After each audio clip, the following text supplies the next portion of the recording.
Yes, greetings of the day, students. You are welcome to Tarun classes. Now we are going to start the next tense. Present,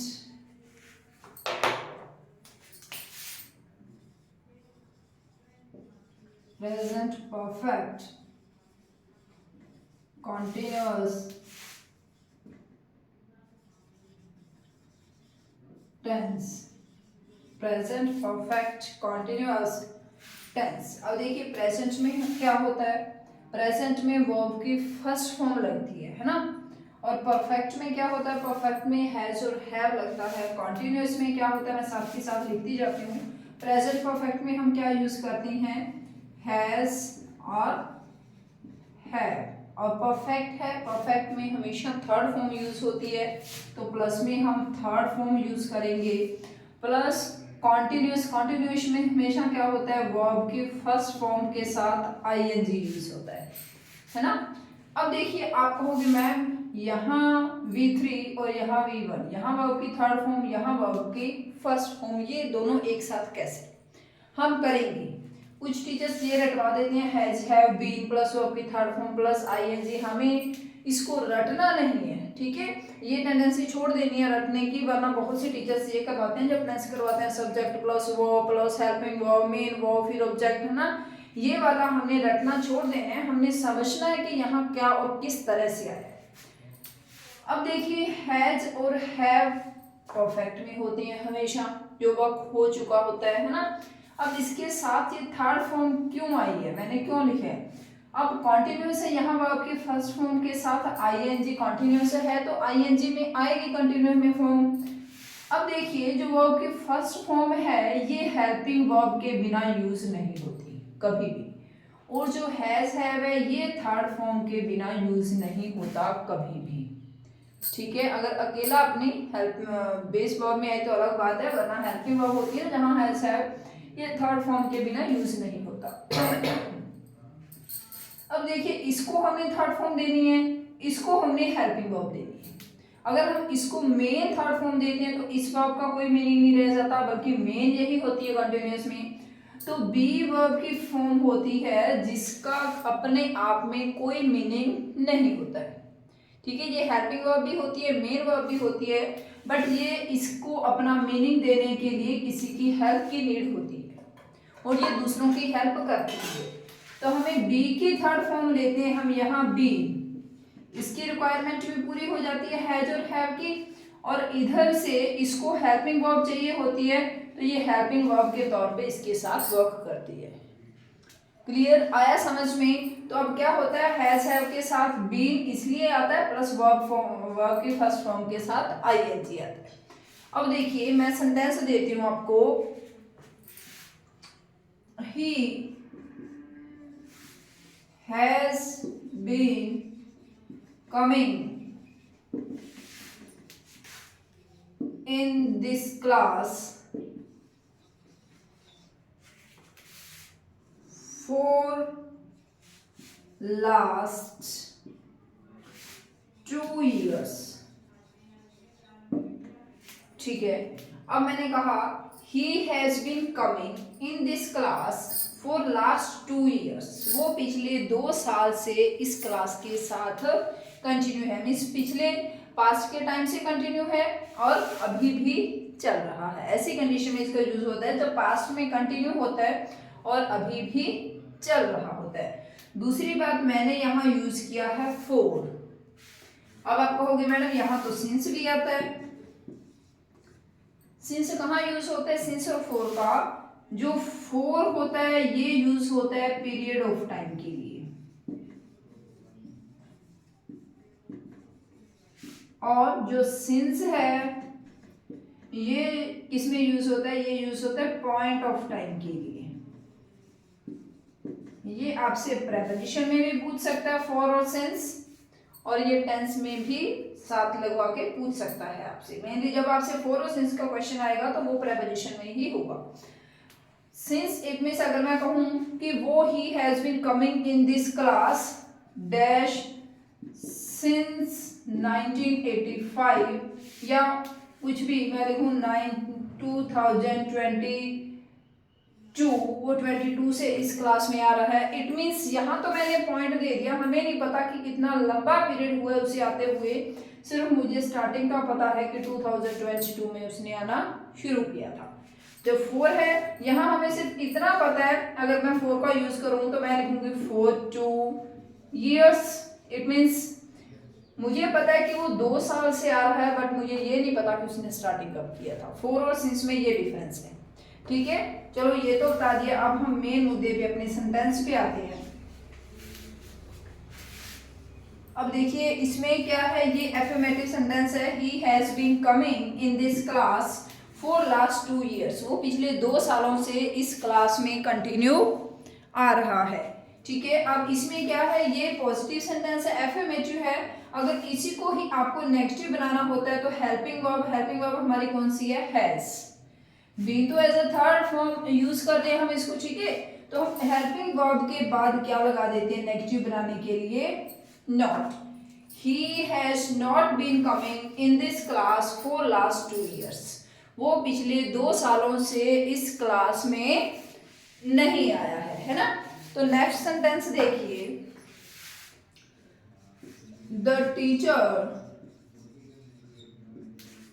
has been teaching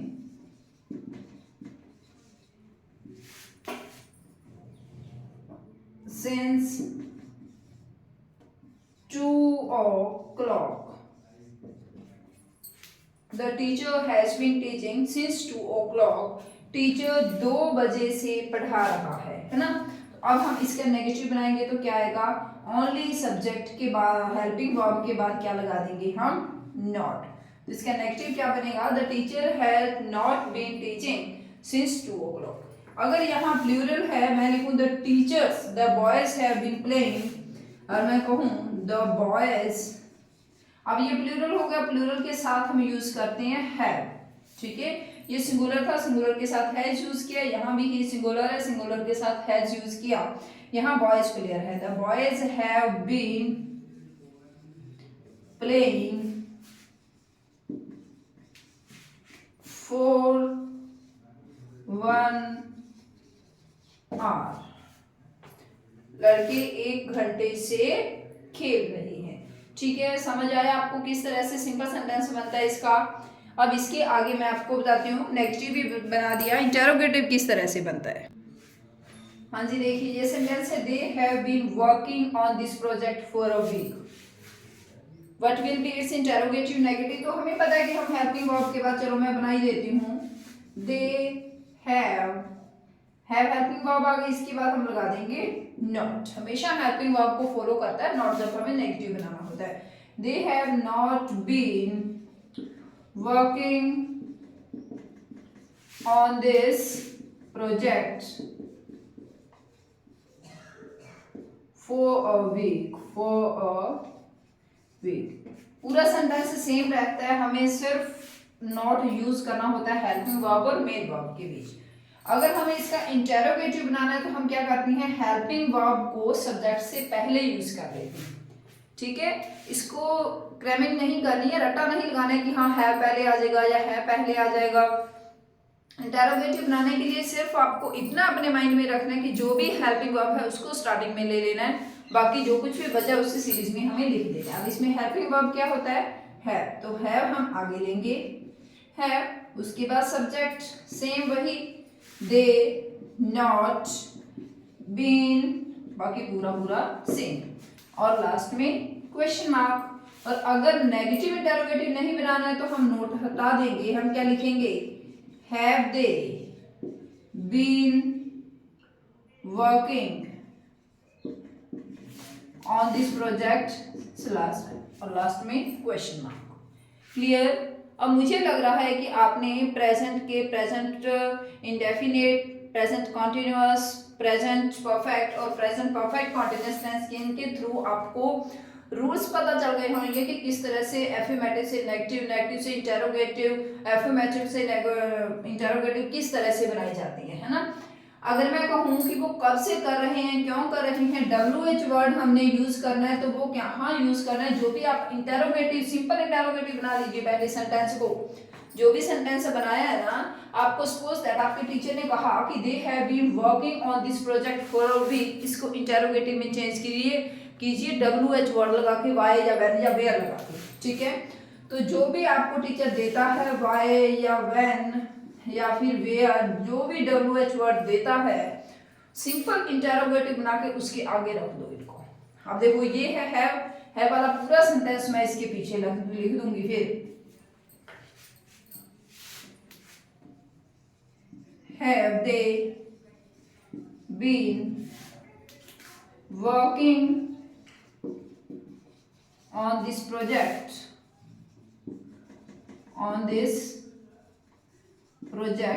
since for a week?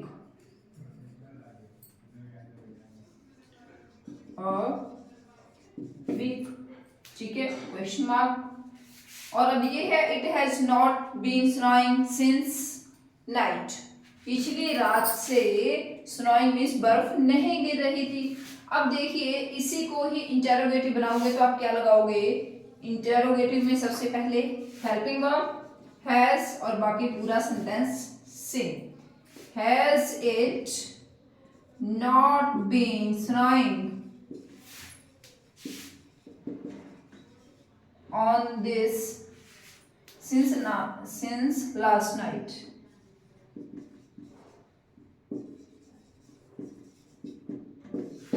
ठीक है, अगर आपको affirmative बनाना है तो फिर हम इस note को हटा देंगे। क्लियर? इसी तरह का कोई डाउट हो तो बेटा आप लोग पूछ सकते हो।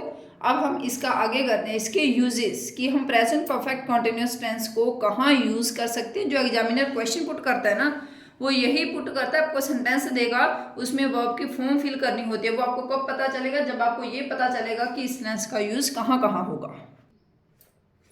यस बेटा, present perfect continuous tense is used to express an action which started from the past time and is continue till we are speaking or at present. ठीक है, as I am writing a sentence, you can see the baby has been sleeping. The baby has been sleeping for 2 hours. बच्चा 2 घंटे से सो रहा है। It means 2 hours हो गए work को स्टार्ट हुए, पास में वर्क स्टार्ट हो गया था, और अभी जब मैं बोल रही हूँ उस टाइम भी बच्चा सो रहा है। इट मीन्स पास्ट से जो वर्क स्टार्ट होता है, this tense is used to express the action that is started from past and is continue till the time of speaking और एट प्रेजेंट। ठीक है, जब पास्ट से स्टार्ट हो जाता है और बोलने के टाइम तक वर्क चलता रहता है, वहां हमें क्या करना होता है, present perfect continuous tense. Clear? इसका नेक्स्ट सेंटेंस देख लीजिए, it has been running, it has been raining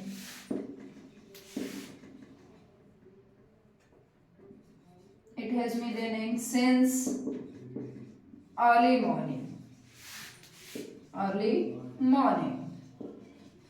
सुबह से ही बरसात हो रही है। आया समझ में? I think it's very easy and you are able to understand very clearly. Next देखिए, it is sometimes used to express an action which begin in the past time and its result is continue at present but work is just completed. ऐसी जगह पे इसका use किया जाता है जब work past में कंटिन्यू, पास्ट में स्टार्ट हुआ, प्रेजेंट में हमारे बोलने के टाइम तक वर्क कंप्लीट हो गया, बट क्या है कि उसका इफेक्ट अभी तक भी हमारे ऊपर है। अगर मैं कहूँ कि मैं आपको 2 घंटे से पढ़ा रही हूँ और अब मैं थकी थकी सी लग रही हूँ, तो इट मीन्स क्या है कि पास में वर्क स्टार्ट हुआ था, अभी मैंने कंप्लीट किया और इसीलिए मुझे कोई कह रहा है कि आप थके से लग रहे हो। ठीक है, देखिए सेंटेंस देखिए इसका, you have been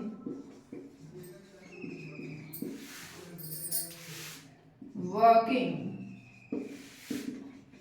since early morning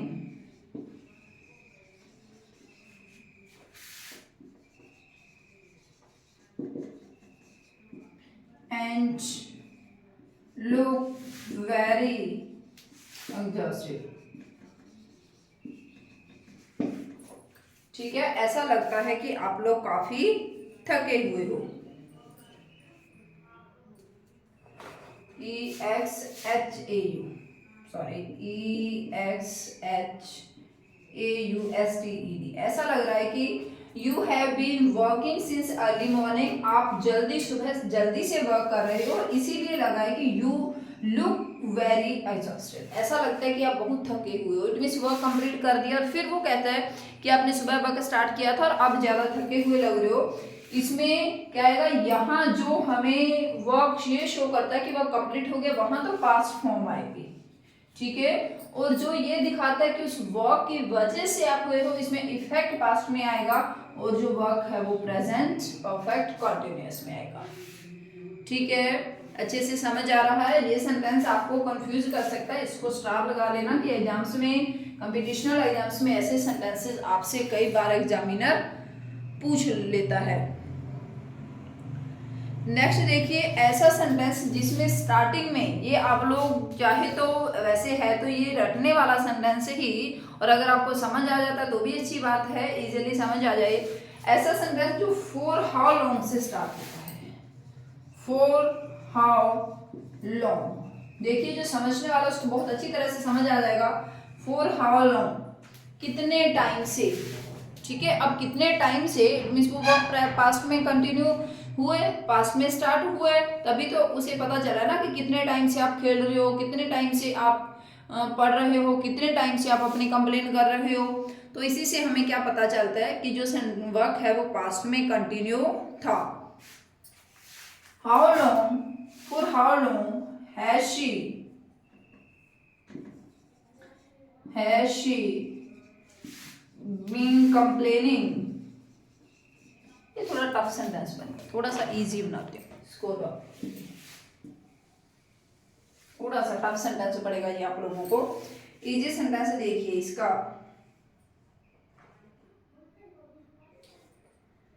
for how long has she been playing, has they been playing in the garden।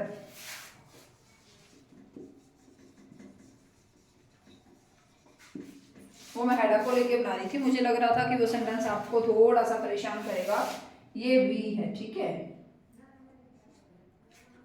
For how long have they been playing in the garden, वो कितने time तक और खेलेंगे। For how long, कितने time से खेल रहे हैं। For how long have they been, it means अभी भी खेल रहे हैं।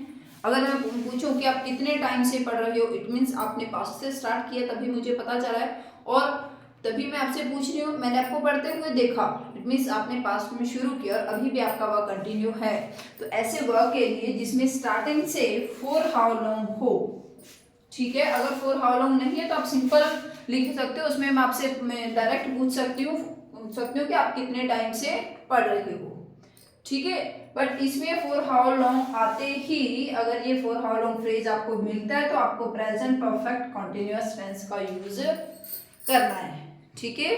वरना तो जो सिंपल कंटिन्यूअस टेंस आता है ना, इज़ के साथ, वर्ब के फर्स्ट फॉर्म के साथ आईएनजी, उसमें हम व्हेन वेयर यूज कर लेते हैं, है ना। बट जब ये फ्रेज क्लियर मिलेगा तो ये ध्यान रखना, ऐसा सेंटेंस आज तक पूछा नहीं गया है कॉम्पिटिशनल एग्जाम में, बट पूछा जा सकता है, ठीक है। यस स्टूडेंट्स, फिर भी अगर आप लोगों को किसी तरह का कोई डाउट हो तो आप लोग पूछ सकते हो। इजी वे में ग्रामर को करने के लिए आप लोग मेरे चैनल को सब्सक्राइब करें, लाइक करें और जितना ज़्यादा पॉसिबल हो उसको शेयर करें। कई लोग ऐसे हैं कि जो वीडियो देख तो रही हैं बट चैनल को सब्सक्राइब नहीं किया, उन्होंने सब्सक्राइब करना है, ठीक है। इससे मुझे मोटिवेशन मिलता है और मैं आगे वीडियोस बनाने के लिए तैयार रहती हूँ। Thank you.